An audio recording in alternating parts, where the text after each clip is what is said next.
Welcome, guys, to another episode of Consciously Curious, where we deep dive into those that are thriving in their passion. Joining us today is Maddie Guy for round 3, and then Adele Nandan, who is the VP of Business Development and External Relations at a nonprofit called RefuGee, and she'll tell us a little bit about that in a minute. Yep. As well as she runs her own business, so she's kind of juggling many things at the same time. Just to start off, can you kind of give us an intro into what RefuGee is all about? Sure. So Refugee is an organization that helps refugee girls that have escaped conflict in the East African region. So Okay. girls that have lived in the Congo, South Sudan, Somalia, Eritrea, Uganda, and that region of Africa, and have gone through some really difficult and traumatic circumstances, whether the country was going through war or some type of environmental disaster, and the girls have escaped those regions literally, as you imagine, by foot or on the back of a truck, and have made their way to Kenya, which is a refugee-friendly country. A majority of the girls, I would say about more than 50% of the girls, are between the ages of 13 and 23 and have experienced some type of sexual violence. And so they are either pregnant or they're coming with babies. Wow. Yeah, so babies having babies plus all the turmoil they've gone through. So the girls make their way to Kenya and either end up in a refugee camp or end up in a community that is refugee friendly in the urban area of Nairobi. And they hear about our program, and what our program basically is that it's a holistic, trauma-informed model of care. So the girls come to us and we educate them. We teach them Swahili and English because they come from so many different regions of the world, or of East Africa, and they are speaking a different language. So we want them to be able to communicate with one another and with the teachers. And then we put them through primary education. So they go through, usually primary education in East Africa is grades 1 through 8, but they're able to accomplish it in 4 years. And then they take the Kenya standard testing, and then they are able to graduate into secondary education. Through that education, they're also able to learn tailoring skills. So we teach them tailoring so that it's a creative way to be able to get healed from all the things that they've gone through, and for them to be able to think differently. And they are also able to start their own businesses. So we teach them the basics about tailoring, like how to stitch, different cutting patterns and things like that. And then once they finish that tailoring class, then they're able to enter into what's called our Artisan Collective program. And that's actually where they make scarves like this. Get out of here. Yeah, so these are tie-dye scarves, and the girls are, again, able to use creative energy to be able to figure out, like, different types of tie-dyeing skills, and we sell these on their behalf so they can earn an income in that capacity as well. Wow. So that's kind of what's called our Girls Empowerment Program, that education system, but we are also advocates on their behalf. We teach them what their rights are as refugees. We also go out into the communities of Nairobi and teach the communities, like, different skill sets, different classes on, like, gender violence and things like that, so that it's a more holistic way of addressing the problems that refugees face. Do you think there's a need for that stateside here? Oh, that's an interesting question. So the need for that type of program here, Yeah, like or a holistic model for, there's plenty of Definitely. trauma here, you know? Yes, so- definitely. There's a lot of PTSD that people go through. So when we say holistic trauma-informed care, what that basically means is that when they're in the classroom, we're able to identify when a child is going through a difficult moment and they're not able to concentrate in the classroom, and we take them aside and we counsel them and we get them through those moments, but we take them step by step. So you're not forced to sit through the classroom and learn math even though you're not able to concentrate. We have to be able to address the whole problem so that the girls really achieve healing in the best way possible. The root cause. Yeah, so definitely that is, I'm sure we can use that in so many different ways, especially in what we're currently facing in the U.S. I think it's definitely something that we should look into, or something that we should consider for how we educate our kids here. But has that question ever been asked of you? It's like, why go abroad when there's so much here? So what appeals to you about Africa? Sure, that's a very good question. So what appeals to me about Africa is I think ever since I was little, there's always been an interest for me to you know that suffering happens there, suffering on a different level. So my parents are from India, and we saw suffering in India, and for whatever reason, my heart had always been drawn to Africa. And it was something that I had always wanted to do, and in my late 20s, really just wanted to figure out, what is my career doing? Where am I going? What direction do I want to go in terms of giving back? Because I didn't feel like I was really feeling the passion in the work that I was doing when I first started my career. So I started my career in aviation management and worked at an airline, and also as in customer service in a private jet company.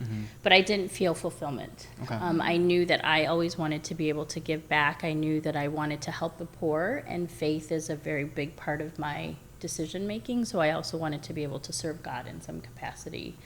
And so this opportunity came to me in my late 30s. So it took a long time. So nothing is by mistake. But in life, you don't get what you want right away. And every step that you take is leading you to the path that you're supposed to be on. And so in my late 30s, I came across a position with an organization that does microfinancing. And what that basically is that you provide loans to people who live on less than $2 a day. And with those loans, they're able to build up their own businesses and earn an income where they can send their children to school, they can put a roof over their heads, they can feed their families 3 meals a day, things that they weren't able to do. So it's graduating them out of poverty. Yeah. And so I started that career in 2008, so What was that much group later. for? What was that group called? Opportunity it was that- International. Yeah, which is big. Tell me, I don't know, Maddie knew something about it. I don't know yeah. anything about it. So what's Yeah. Opportunity International? So Opportunity International is an organization that provides financial services to people who live on less than $2 a day. Okay. And they've been around for over 45 years. So they've been in this business for a long time. And they operate in over 25 different countries. Okay.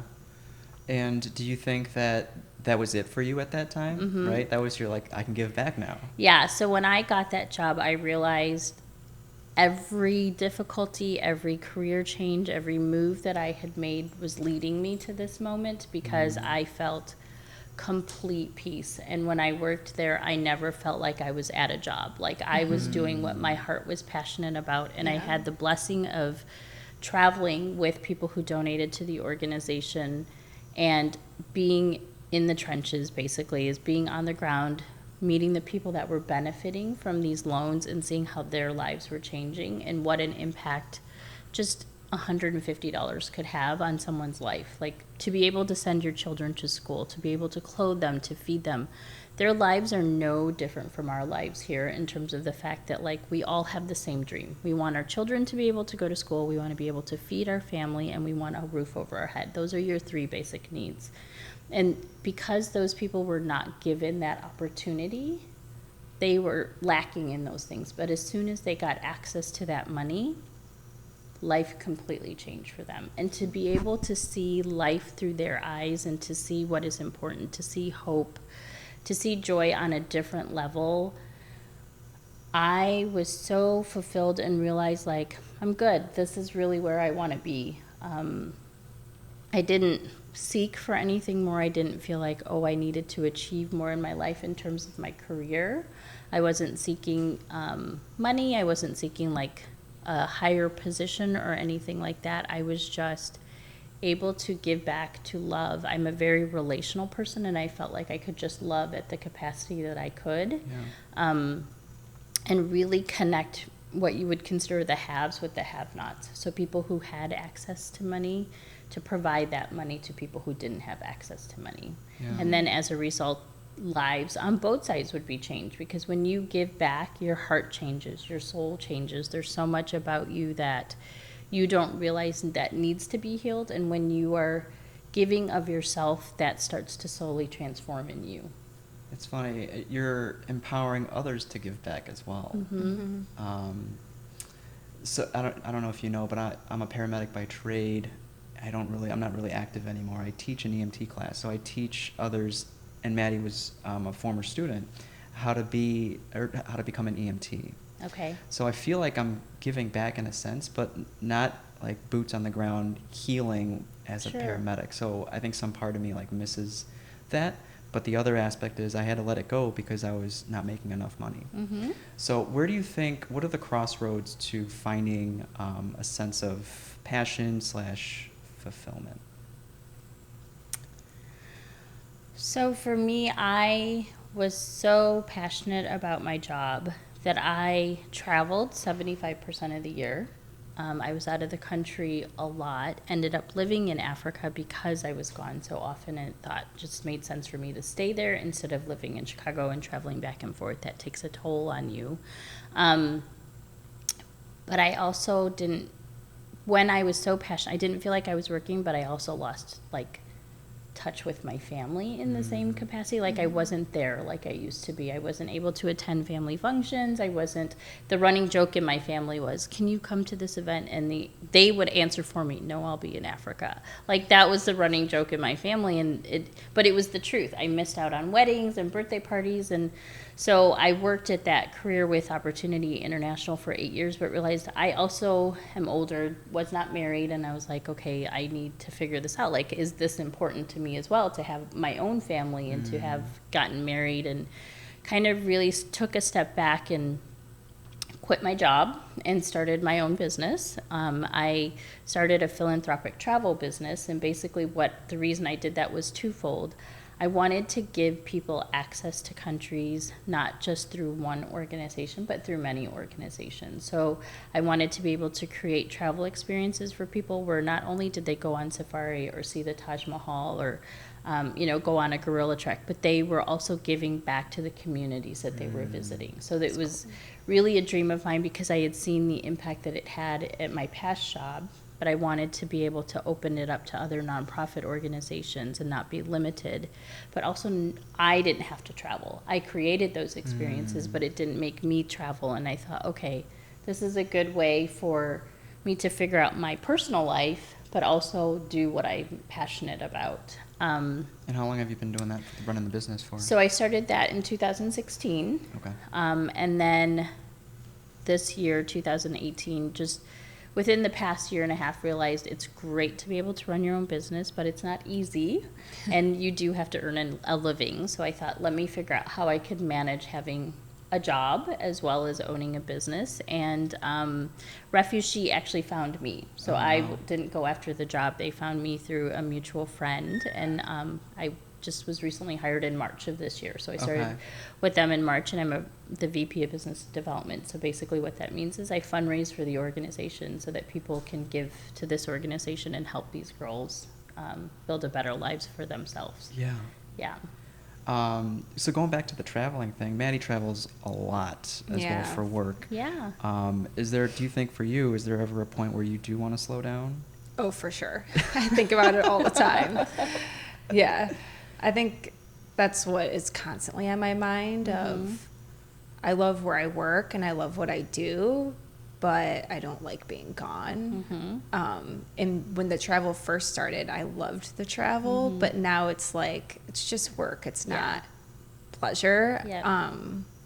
But yeah, it takes a toll on you, and it's hard because I get a lot of the same stuff of like, are you here this week? Yeah. Are you going to be like, like it's never just, hey, do you want to go to dinner? It's like, hey, are you here? Like that's the first question. But yeah, so I get that. Yeah, it's definitely difficult, and as you get older, it takes a toll on your body, but also just you miss out on so much in life too. And in fact, this past summer, one of the interns at Refugee asked me, she's like, do you have any exciting travel plans for the summer? And I'm like, nope. I'm so happy to stay here in Chicago and enjoy Chicago summers and not have to get on a plane. So Right.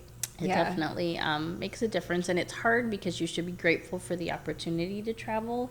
And it sounds cool to say, oh, I'm going to Africa this week, and constantly say, oh, I'm going to this exotic country. And you feel guilty because you're like, it's not exciting anymore. Right. You know? I know. Yeah. Yeah. So I get it. I feel that. Yeah. You're torn because if you're part of a large organization, I've heard it been called golden handcuffs, where like the benefits are too good to pass up or too good to let go, and all the perks of like traveling and things like that. But you get to a point in your life where you have to make like you're a fork in the road where it's like what really Is matters. important. Like that's what we've talked. Like Right. it's interesting to hear you say how you waited until your late 30s. It sounds like to switch over to the nonprofit side, and that's kind of what in my head my plan is too, because I have a good job with great benefits, and it's nice to be able to set myself up well for later in life. But at some point, I want to like let go of corporate America and do passion work.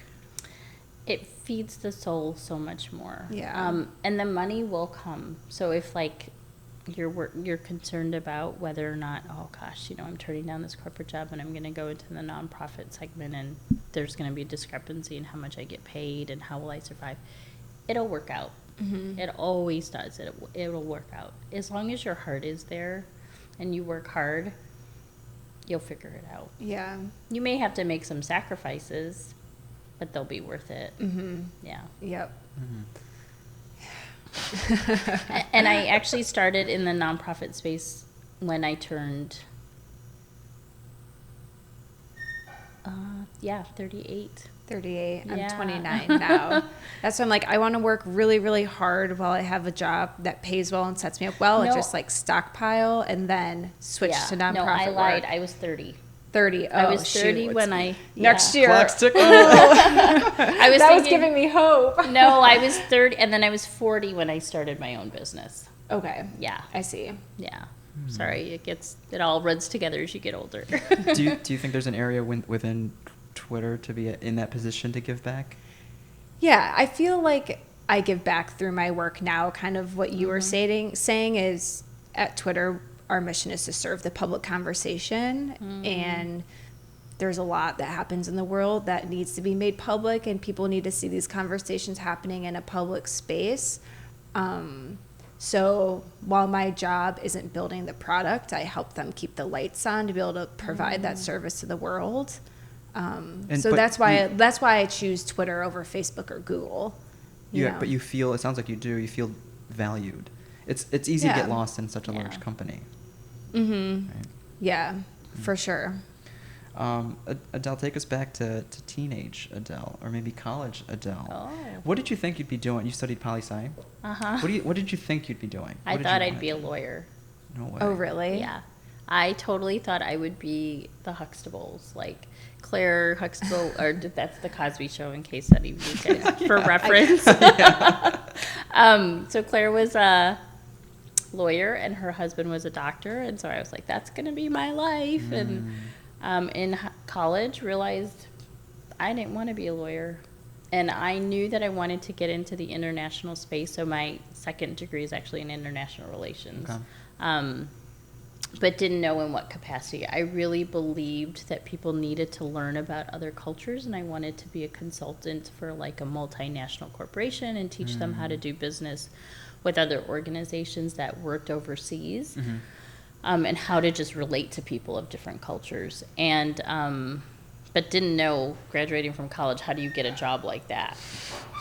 Right. And my first job was at American Airlines, working as a manager at the ticket counter. So totally different from what I studied, but What about that job appealed to you at that time, or was it just a job? it was just a job. just I a job. literally went to a job fair because I graduated college, moved back. Went to college in Texas and moved back to Chicago, and I was like, I need a job.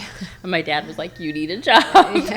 I'll get a job. Yes, and so I went to a college fair, and at the time, American Airlines was hiring managers from college graduates as managers, and so luckily got a job as a manager and stayed with American for 5 years, managed the ticket counter, and then worked in the International First Class Lounge and the Admirals Club as a manager as well.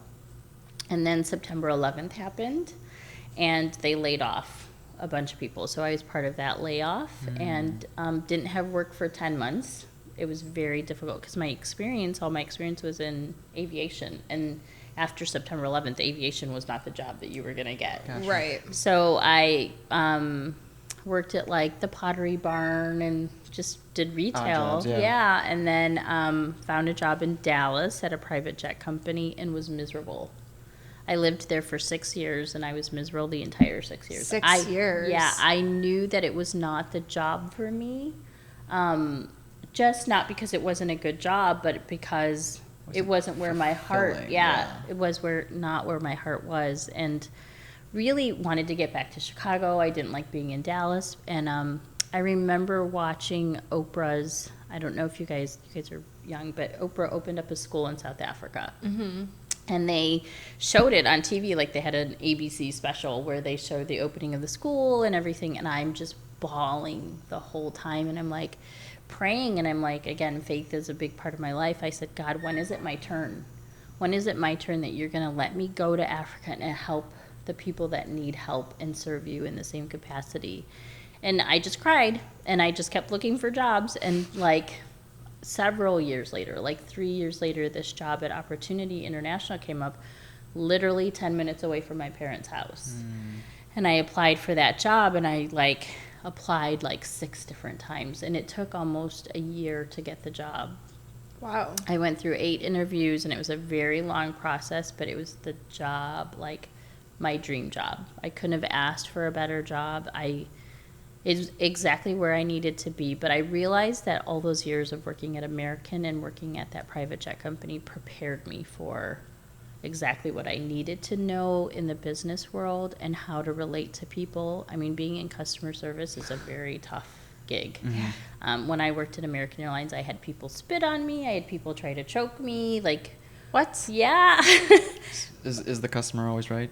Not in those circumstances. Yeah. The key to hospitality. Yeah. The customer is always right. Yep. Yeah. Best in class service. So, but it made me a very strong individual. So then when I had to travel overseas to countries that were challenging and take high net worth individuals with me and take care of them, I was prepared. Mm-hmm. I knew, how to handle myself. I knew how to handle difficult circumstances and how to think on my feet. So that's when I said earlier, nothing is a mistake. Every step that you take is just preparing you for your next big thing. Yep. Damn. So for people that want to get into nonprofit space, is there anything they should be aware of before going into it? Yes. Let's say you're coming out of college and you had hopes of working for a nonprofit. Is it lucrative? Is it something that you could go from the ground up within the same nonprofit? You can if you get in the right nonprofit. Okay. But I will tell you that you work 3 jobs at the same time, because nonprofits, one, don't have the money. It's all based on the income that comes in from fundraising. And 2, there's so much that needs to be done to get the word out about whatever nonprofit you're working for, that you just wear many hats, and you work a lot. So just be prepared for that, in terms of the fact that you will give up. And when you first get out of college, I think you're ready to kind of do that and figure it out.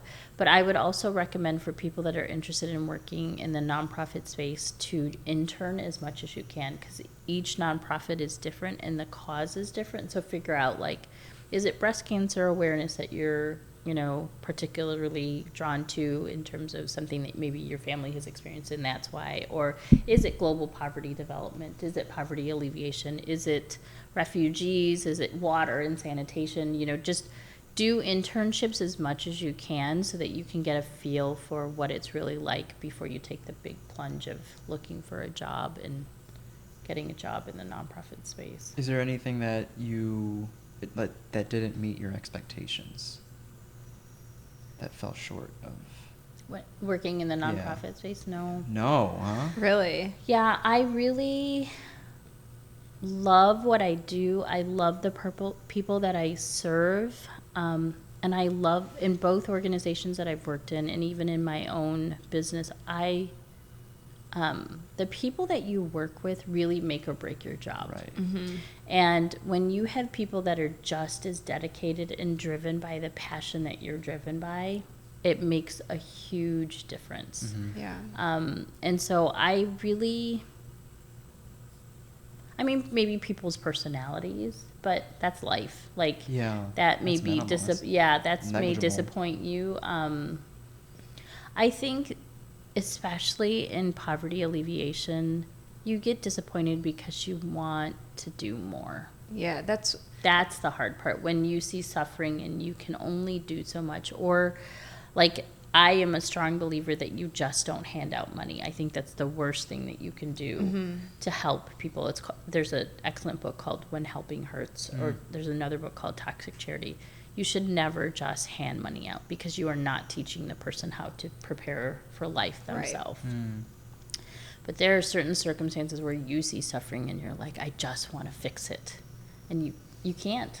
That's the difficult part, is when you know you may have the ability to fix a problem or make it easier or send a child to school at that moment.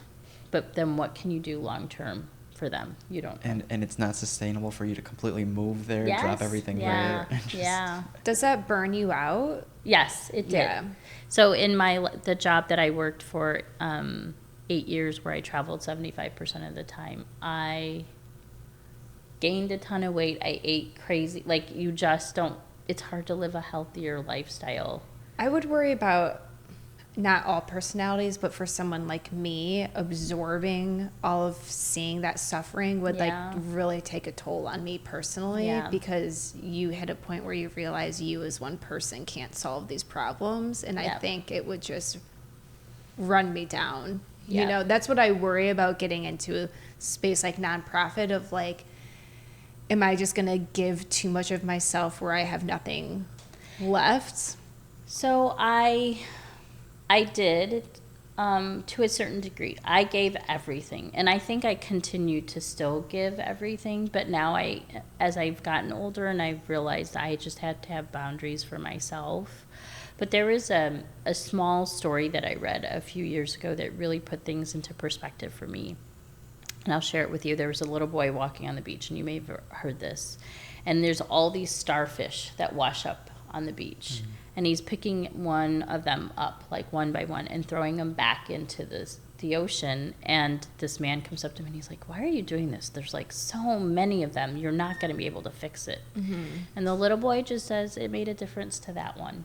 Yes, I love that. Yeah. And so that's really how you have to look at life, is nothing is by mistake. No relationship is by mistake. No interaction is by mistake. And you're making a difference in that one life, and you have no idea what the impact that you're having on that one life and how they will then pay it forward. Impact others, yeah. Do you ever live with, like, survivor's guilt in a way? Yeah. So I always call it, like, when you re-enter back into the U.S. So, like, whenever I come back from a trip, I come home and I'm like, and I live in abundance, you know, and it makes me sad sometimes. Like, it's hard for me to, like, get sad about certain circumstances in my life, because I'm like, oh gosh, life is far worse somewhere else. But then you have to remember that everything is relative, and it's okay for you to feel sad about whatever circumstance that you're in. But you should put it into perspective that it could be worse, you know? So I call the re-entry a little bit difficult for me, but then life goes on, and you kind of get over it. But it does change your outlook on life. For me, it changes my relationships and how I interact with people. I feel like I'm more empathetic than I was. And I just I feel like, in general, I'm a loving person, but I feel like I have more capacity to love. Yep. Yeah. Yeah, that makes sense. So with that, were you kind of going towards, like, so whoever's watching, like, this lavish background, and you're living, you know, downtown Chicago, is there any, like, guilt associated with that? You know, I've only lived in the city for the last 2 years, so I'm 43 years old. So 41 is when I moved to the city. I don't have guilt in terms of the fact that, like, I worked hard to be in this place, and it brings me joy. It's not because I'm still giving back. I'm still loving on others. It's not that I'm not doing it because I've chosen to live here. No, I don't think. I think you should. There's never a point. I'm torn. You know, you're going around downtown Chicago, and you see these $100,000, $200,000 cars driving around. It's like, I'm sure they're probably giving back too. But it's like, when you have so much abundance and there's so much hurt in the world, is it, like, your responsibility to kind of pick up the slack? I mean, maybe it isn't. I guess it isn't your responsibility, but... I mean, It's everybody's It's responsibility. everyone's, yeah. Just because I'm living in a nice place, should I feel guilty for living in a nice place? I don't know, you know. Like, I kind of deal with that too sometimes. Of like, I think I should just be grateful yeah. that I have the ability to do that. So I think it's different with age, though. with age. Like, you're 40-something, Mm-hmm. you've worked hard your entire life, you deserve to live a comfortable life, but sometimes I feel like I'm 29, like, I don't need to live in a nice place. I could live in a studio with my dog and have, like, even more abundance to give back with, because someone my age, like, But don't that's you, the time to live small, I guess. it could be the time to live small, but don't live life out of guilt. Yeah. Like, if you're going to go live in that studio and live with your dog, make sure that it still brings you joy. I mean, don't do it just because you feel guilty, like you should be giving back. Right. Because then it's just, You know, it's like, what's stopping us from inviting someone off the street into our home and like mentoring them back to health and independence? who says that I don't do that, though? Oh no, you're right. I know, but like, there's so much opportunity to help. I don't know. There is. Because I've dealt with It's actually like overwhelming, because when you think about like, okay, I have X amount of hours in my week that I could dedicate to something, it's like, where But do I don't even make start? it an action that you have to do. Like, me having a conversation with you, or me having a conversation with you, how I interact with you, I have a mission statement for my life. Mhm. And my mission statement is that every single person that I interact with should walk away from me smile and feeling loved. What if that's my only way of giving back, is to ensure that you feel loved in all conversations that we have, in all interactions that we have? Don't make it such a big thing, like, I have to do this or I have to do Yeah. that. Just think about just your daily interactions, and then they'll grow into other things. And if you feel like you're called to work in a nonprofit or give money back or volunteer, you will. But Yeah. just don't make it such a guilt-ridden I have to. Sure. Yeah, that's good advice. Sure, I like that. Yeah. Yeah. Let's talk about hope. All right. How do we instill hope in those that have lost it? How do we bring people up back to maybe a path of independence, to walk on their own 2 feet? Or is I'm guessing it's more than just seeing you guys come into Kenya and like, oh, Mhm. you know, life is going to be great now. Like, Yeah. Yeah. How do we bring that back? Bring it back in general to humanity. How have you seen others Heal. heal? That's probably a huge part of it, Yeah. of in the path to restoring hope is healing that trauma. Yep. Okay. So that's a heavy question. Yeah. There's a lot of things, right? So I'm going to go back to what I just previously said. I really think when we smile, when we love on one another, when we are hopeful with one another, when we encourage one another. I remember when I was in Africa and I had a Rwandan woman come up to me who I often visited. And she asked me, she said, "Why do you keep visiting me? Like, why do you care? I'm just this poor lady who has nothing to give to you, but you continually come and you visit me and you hold my hand and we talk and you show me love." And she said, "Why do you do that?" And I said, "Why shouldn't I do that? You are my fellow sister. Like, there's no reason I shouldn't. You're no different from the next person to me."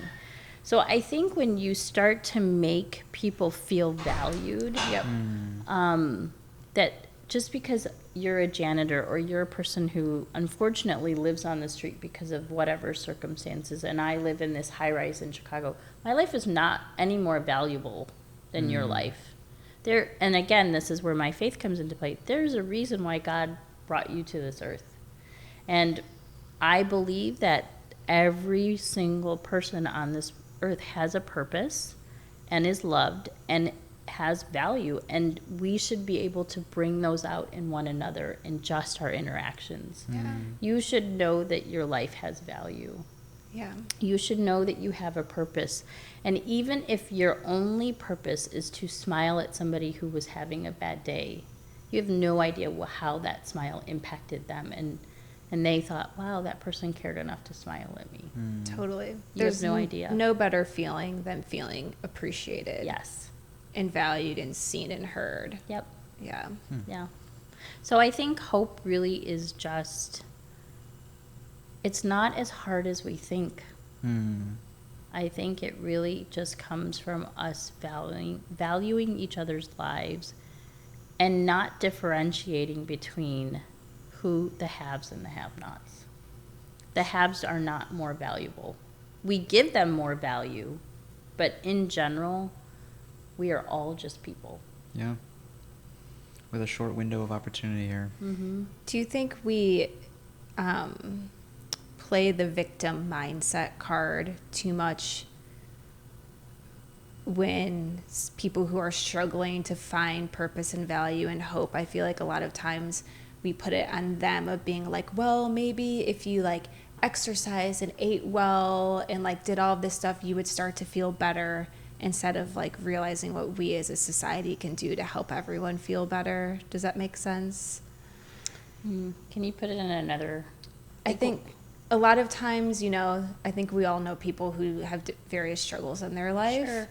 And I think a lot of times we put it on them to heal themselves rather than taking an active role in that healing. I think people are very quick to just prescribe happiness on other people. But it's like the little things of like, if we can make people feel valued every day, Yep. that little thing could turn someone's happiness around. Yep. You know, like it's more than just what that person thinks about themselves. Like we all play a role in people's healing. Let me ask you a question. If someone came across your mind that is a friend of yours, an acquaintance of yours, would you send them a text and say, hey, I'm just thinking about you, hope you're having a good day? It's funny that you say that, because the past year or two, I have made a conscious effort to do that more to people, because I had an experience where that happened to me and it changed everything for me. And that person, I don't think, even realized what they had given me that day when I needed it. Yeah. And so now when people come to me with ongoing issues or for advice, I make sure to check in and like bring the conversation full circle of like, I'm still thinking and appreciating and like hoping for you that you find conclusion. Yeah. I think that's the biggest thing you can do for someone who comes to it for advice or help with anything. But also to follow through. Don't wait for that, right? So Right. if somebody comes across in your mind, you're like, oh, I wonder how they're doing. Check on them. There's a reason they came into your mind. We are meant to be relational. We are not meant to be. Pardon me? And I think vulnerable. it takes, yes. because you have to show like a mushy side of yourself too. Yes. Yeah. You know what I mean? So like there's also that. Give to get. Yeah, there's also that side of it. Is Yeah. you have to be soft. I am totally an open book. So I have learned, especially as a woman, it is my responsibility to uplift other women. And that means that I should be willing to share my story fully, whatever. And I may share it with you, and you may take advantage of me, or you may make fun of me, or you may judge me. That's on you. That's not on me. I was willing to be vulnerable with you because I wanted to help you. And in the end, it will help you in some capacity, but what you choose to do with it is really up to you. Yeah. But I think, no offense, but I think as women, we should be more open with one another so we don't think that we're walking down this path alone. Because a lot of women stay quiet about difficulties that they may be going through, and they suffer in silence. And someone else has probably gone through the same exact thing. And if you know that people have gone through those same things, it's easier to walk that path because you've seen them come out on the other side. So that gives you hope that you can also come out on the other side. Yeah. So I wish people in general, I don't know, like... Yeah, not to take away from that, but I'm sure guys don't talk about Yeah. their issues either. No, I was just going to say that Yeah. now that I'm thinking about it out loud, I do wish guys would. Yeah. Because in general, guys don't talk about feelings. They don't talk about struggles. They just internalize and deal with it themselves. And if we could just be more open with one another, share with one another, and counsel one another, I think the mental state of our country would be in a completely different place. Yeah, I think about that a lot. Yeah, and I think it goes back to, it gives you hope. If I am going through the worst of the worst circumstances, and I'm willing to share with you that that's what I went through when I was 30 years old, and you're now 30 and you're going through that, but I'm now 43 and I'm like, look at this life I've lived. Yeah. And look at the experiences I've had. You can say it's possible. But I had to have been willing to share my personal story. That's what I was going to say is it's when we talk about with men not having those conversations as much, I feel like I have my best conversations with men because I ask them these questions that maybe the other men in their life don't ask them. And then it's like, they're like, I've never been asked these questions before. And it's just like a waterfall. And like, it turns into these really wonderful, often Maddie the very therapist. long. That's good. I don't know. It's like, yeah, but there's also that side of it. If no one gives you the opportunity to express this, then, I mean, that's half of it is like, you have to give people the opportunity and have it be judgment free and have it be like selfless in the sense of like, I'm giving you the runway to talk about you as much as you want. And I'm not like, it's not about me, you know, people need those moments. Yeah, agree. Wow. That was awesome. Can we talk about donor relations? Sure. How do we attract? How do we retain? What's your thought process behind all that? So donor relations is truly exactly what the word is, relations. So it is about building relationships with people who have an interest in the organization that you work for, right? So whatever the cause is that you are trying to raise money for, they need to trust you. They need to trust that if they're going to give money to your organization, it's going to be put to good use and it is going to be making a difference in the life of the person that they are trying to help. So money doesn't come quickly, especially with individual donors. And it doesn't come as soon as you ask for it. It is a long-term process. It gets frustrating.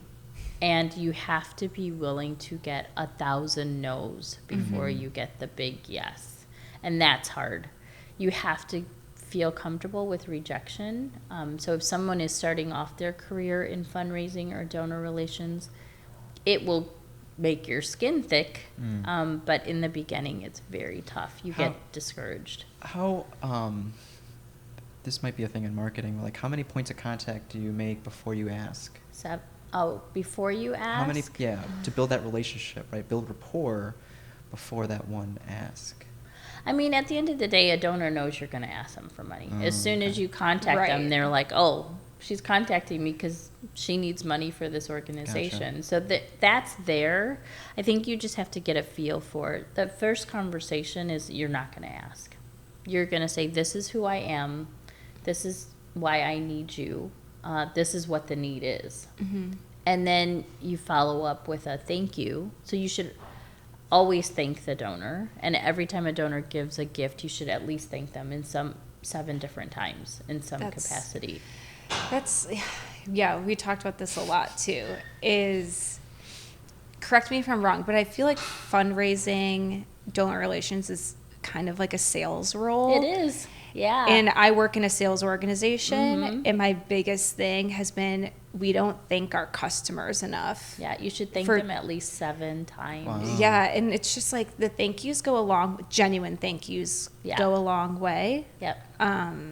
In a way, your donors are your customers. Yep. You have to serve them. Yep. There are a lot of parallels there. And in donor relations, when you build that relationship with them, not only do they become donors, they become advocates on your behalf. So they help. Champions. Yeah, they become champions where they're now introducing you to their networks. They're willing to host cocktail parties at their home, and they're willing to bring their friends and their family in. They're willing to serve on boards for you. They're willing to speak on your behalf, but you have to build that relationship correctly first. Right. That makes sense. Is there a specific demographic that nonprofits should focus on, like I guess pertinent to the nonprofit, correct? So with Refugee, is there a certain demographic that they target? Yeah, so we look for people who are globally minded, people that have interest in refugees, people that have interest in Kenya, people who have interest in East Africa, girls empowerment, because we only help girls between the ages of 13 and 23, and education. Yeah. So those are the areas that we target in terms of donors who are interested in those same specific ideals. Yeah. Where do you find this? Is this a It's Facebook hard. ad? Where are we? It's hard. Yeah. So first and foremost, you should be relying on your current donor base to introduce you to their friends, because hopefully their friends are in the same space. You reach out maybe to churches. Churches usually give to not in the nonprofit space. We also go after grants. We get a lot of our money from the government, from organizations like MasterCard or Visa, or big organizations that have a great corporate social responsibility program. We go after family foundations. So there's money out there. The difficulty, especially with working in the U.S., that only 3% goes outside of the U.S. So of people that give philanthropically, 3% of that money leaves the United That's States. crazy. I didn't know And that. the rest of it stays within. You always hear people saying, like, we should take care of our own people before we give to others, but the Yeah. Wow. the reality is that We are. We are. we are. Yeah. Yeah. Yeah. In addition to the 7 thank yous, how do you ensure that these donors really feel involved? Our Like- marketing strategy is a key thing too. So we send out stories of, weekly updates or monthly updates of like what's happening on the ground, hear the story about this specific girl and how you've helped her. You have to stay engaged with them in some capacity, whether it's email blasts, Twitter, Instagram, Facebook, regular mail, sending them videos. One thing that I specialize in is actually taking donors overseas. I was about to ask, yeah. Yeah, so that's what I created my business around. So when donors interact with the people that are recipients of the money that they give, it takes a donor, it increases their giving. It's the next level. Yeah, Yeah. by at least 50%. Keep going, sorry. No, I was just going to say it increases their giving by 50% because they're able to meet these people, touch, feel, Right. see the difference. And we're actually doing a trip in June for Refugee where we're going to climb Mount Kilimanjaro, and we're going to fundraise cool. for the Oh, wow. organization on behalf of the organization. So anybody that's interested in climbing Mount Kilimanjaro but want to do a cause, like climb for a cause, we're putting that entire trip together. Oh, wow. And so what will happen is people will come to visit our work in Nairobi for a couple days. They'll interact with the girls in our program and get to see how we're making a difference in the community. And then they'll fly over to Mount Kilimanjaro and climb for 7 days, because the minimum you can do is 7 days for Kilimanjaro. And I'm guessing the donors are paying for the trip Yes. themselves. So it's Yes. not like you donate X amount and you get access to. No. So you pay for the trip, but you also fundraise. So you reach out to your network and say, hey, guess what? I'm climbing Mount Kilimanjaro next June. Help me do it and help me give money back to this organization. Will you give me so many dollars to do so? Got it. And then for the less adventurous, we're going to take those guys on safari. So there's like one group that's going on Mount Kilimanjaro and one group that's going on safari. That's really cool. So if you guys are interested, let me know. You've piqued my Yeah. interest. You have. Yeah. I know at Shirley Ryan, Maddie, we're always looking for opportunities to give back, but like you said, you don't want to just give money, Right. blindly. Is there anything else besides planning excursions and trips that we can do to have a more immersive experience for the for the donor? I'm just, instead of like the postcard picture or the Instagram. Sure. I mean, we picture. have events all the Okay. time. Like we sell our scarves. So Okay. when every time you purchase a scarf, you're giving back to Oh, the okay, organization okay. and you're giving us money to be able to fund the girls. Mm. And they're beautiful scarves. We're doing next year in March or April, we're doing what is called our fashion challenge. And so it's a fashion show that we do. It's a big like black tie gala that happens here at the Chicago Cultural Center. And the girls tie-dye material, and then we get like 10 up-and-coming fashion designers to create an outfit out of these cool. materials. That's a great idea. Yeah, and then they do a whole fashion show like catwalk, and then there's a winner and everything. But people buy and come to this event because it's a fun event in Chicago that we do. So Are the girls walking? no, Are they here or are they? So in Nairobi we do it with the refugee girls, but here we can't because they can't come. They can't come. Yeah. Yeah, that's Yeah, That's we do interesting. have What if girls they that got, have like- settled here Okay. that do come to the event and speak. Like they'll Yeah. speak from the podium, but we don't have enough to do the actual One day, runway. though? Yeah. I'm curious about that because when I lived in Rome, Mm-hmm. we did some refugee work there because Italy is a Yep. huge absorber of refugees. Yep. And something that they told us in the training before we had interactions with the refugees was they told us not to encourage them to come to America because they said often it's not a place where refugees succeed. Is that, I'm just curious, yeah, because they were saying like a lot, they're like, just get ready because the refugees are going to ask you a lot of questions about America because in their mind, that's like the place that they want to get to. And, Yeah. and they told us like, don't encourage the get to America mindset because it's not an easy place for refugees to succeed. Well, in general, my parents were immigrants, Mm-hmm. right? So, not necessarily refugees, but it's a similar situation where you come and you don't know anyone. So they really have, if they come here, they have to be set up with the right program to succeed. But like any person who comes to this country, you have to work hard, right? So you have to be able to have the gumption to want to work hard. I wouldn't say they don't succeed, but I will say like we are not accepting refugees in our country like we used to. Like there's Yeah. a decline in refugee resettlement around the world.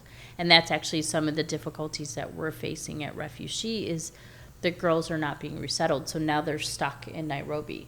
So Right. now how do we set these girls up for success because they're not getting resettled in countries like the UK or the US or Australia? And so we're now figuring out what are some technical skills in addition to stitching and tailoring that we can teach them so that they can start their own businesses.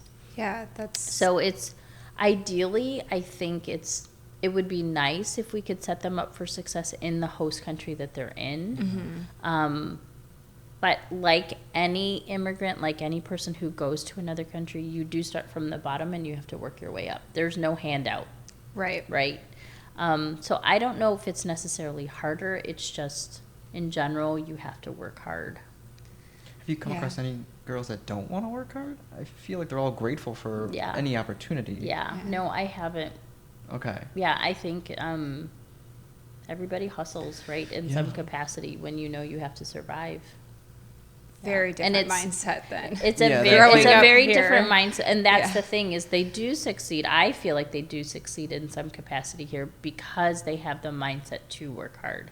They don't want to go Yeah. back to those circumstances. That's what I was going to say. Is I went to high school with a Rwandan refugee. Oh. She and her sister were brought here. She had a crazy story of hiding in a tree and watching her parents be murdered. Yeah. But yeah, her story is so interesting because she's like, that drive is just something different when you were raised in a place where it's like you make it or you don't. Yeah. Yeah. So like it's just a different ingraining of what life means. Yeah. I mean, the difficult part is when you're in a country like the U.S. where you see people that are homeless, but there is so much access to things for homeless people here. It's Yeah. whether they choose to take advantage of that or Right. not. Sometimes it's a choice. Yeah, and those countries, they don't have those kinds of programs. They don't have government aid. They don't have like homeless shelters. They are, how do I survive today? Can I sell this toothpick and make $1 off of this toothpick so I can feed my child? So that's really, they are truly Like, that's hustling. real That's the gumption. true, yeah. Yeah. That's real. the true hustle. Yeah. Yep. There's a shelter on the west side called A Safe Haven. She was she'll be on the podcast eventually, but she ran into the problem of her clients. So it's not just a shelter, but it's a holistic model where they come in, they give them a key to a place to live in, only if they meet certain things like go to class and build the foundation and get back out into the real world. But then they run into the bump of where a lot of these clients are unemployable because maybe they're ex-convicts or ex-drug addicts or whatever reason they were homeless for.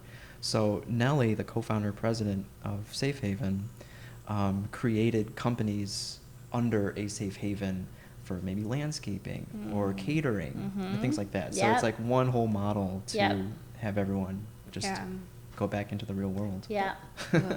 Those labels are rough. Like, Yeah. it's so sad that because of a mistake you made when you were 17 or 18 affects your livelihood as a 40-year-old person. Yeah. That's stigma. Yeah.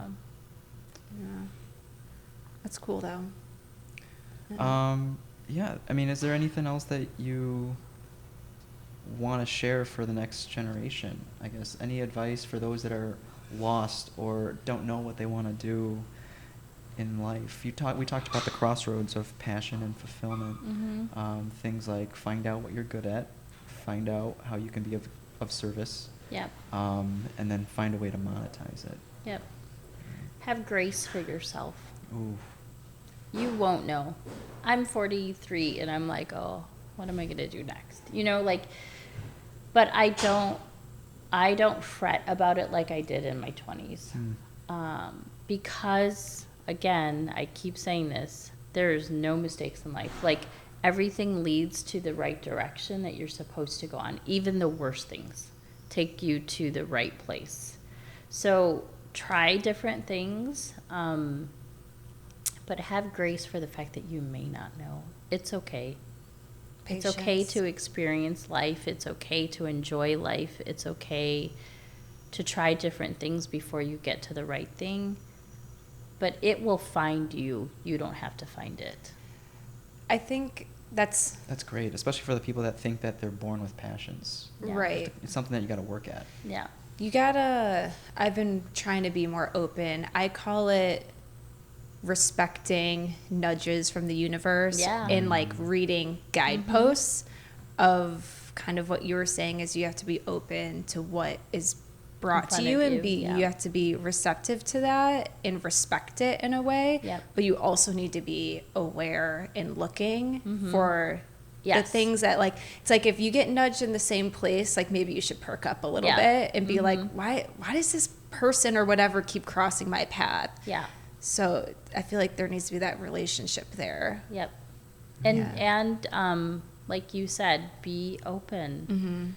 You have Take no risks. idea why that is in front of you and what is the meaning behind the experience that you're about to go through. But for example, my job with Refugee, I didn't look for it. It came to me. And through a connection, you said, right? Yeah. So it's also just being open to people and what they can offer you. Yeah. Life works out. It does. It does. It does. It's not easy. I will never say it's easy, but if you can have grace for yourself and smile and laugh along the way, it makes it easier. Do you think that's the difference of people who feel, some people at the end of their life will say life didn't work out and some people will say it did? Do you think the difference between those two people would be the perception and the allowance? Yeah, it's your perspective. Like what you allow in your mind, how you look at different things. Like, be aware. Like, I'm doing this. I'm practicing this. When you start to feel sad about something and you're not sure why, start to evaluate your thoughts. Like, what are you looking at? What Yes, we were just talking about this. We were just talking about this. Yeah, yes, be about being aware. Yeah, really take the time to be aware and not fight it, though. and not Just- fight Yes. it, and then change your I thought. was just talking with a friend about this, of like these emotions that we as humans feel, sadness, anxiety, anger, they're survival tactics. Right. Because, fear is a survival tactic. You should be afraid of certain things, but sadness and anxiety are also because that should be a trigger for you to think, like, why do I feel anxious? Why do I feel sad? And that process of processing through it can often get you out of feeling that way just in itself. Yes. Instead of just like, we were just talking about this on the way here. It helps just talking about this. Yes. It does. It's like, that's why I love walking. Yeah, me too. And walking is something that humans are designed to do. It's like very good to recenter yourselves. But I feel like when you're doing an activity like walking, these mindless or these like thoughtless things come into your mind that often lead you down this rabbit hole of self-discovery, of self-challenging. Yep. Yeah. Yeah. And count your blessings. There's so much in life to be grateful for. The fact that we're breathing, the fact that we live in a beautiful city like Chicago and have a beautiful day like this, the fact that we could do a podcast and talk, right? Like, just really take the moment every day to think of 5 things that you're grateful for, and it really helps your perspective in life. And travel. And I'm not just saying that because I own a travel business. That opens up your world in so many different ways, and it makes you appreciate life in so many more different ways. And then I am so grateful that some of my closest friends live in other countries, and I just have these enriching relationships, and I think, not a lot of people have this. That's such a good perspective. Everyone gets so sad when someone moves, but the flip side could be like, this is great because now I have a destination to go see visit. Someone new. Yeah, and it's all, who wouldn't want to go to Rwanda and say, I have friends and family and they're welcoming and I could go there, and that's what you have to look forward to. I would love a friend to move to Spain, so I could be like, gotta go to Spain. It's a good excuse. Travel and count your blessings. And change your perspective. Yeah. That's good advice. Yeah. Man, did you have anything else? No, I think I got some good advice out of this one. It's something to aspire to. I don't think I'm in a place right now. I do feel that sense, like I said earlier, to like give back, but I think I want to do something different. I don't know. So I'll keep an eye out. It doesn't have to be so tactical. Yes. That's what I learned. And like you said, it doesn't have to be grand or anything like that. Or so smile a day. But what you're not realizing, Victor, is you are giving back. Yeah. This podcast is giving back. Yeah. You just change your perspective. Like, you don't know the lives that you're touching or the I guess, conversation. and he's a freaking paramedic. And you struggle with the idea of, are you not giving back? I guess, like you said earlier, there's always more, right? Like, there's something like that. Yeah. You do. I do struggle with that. I'm not going to lie. I will talk to my friends and my family and say, I wish I could do more. And you try. Yeah. You do your best. Where can people find you if you're open to people finding you, or learn about Refugee, or maybe even the business? Where can people find that? So, you could call you. You could email me. Email you. Yeah. What's the email? So my Refugee email is Nandan, Nandan @refushe refushe.org. Okay. Yeah. And then what about the business? If they wanted to travel with you? Yes, or please through do. You? That's ASN Consulting 18@gmail.com. Is there a website? Not yet. Not yet. Any Instagram or Twitter? I do have an Instagram page, which is Adele.Nandan, and ASN Consulting, too. Okay. Yep. So, and then Refugee also has an Instagram page. We are Refugee. Cool. Cool. Yeah. Adele, thank you so much for coming on. Thank you for having me. This was fun. It was fun, right? I want it to be just as rewarding for the guest as well as for everyone who's listening. Absolutely. So thanks for coming on. Yeah. I'm sure I'll see you again soon. Yep. In a couple of days, if not today. Maddie, thanks for co-hosting. Always. Always. Right? All right, guys. Thanks for tuning in. I'll see you guys in the next episode. Stay curious. Habla aloha.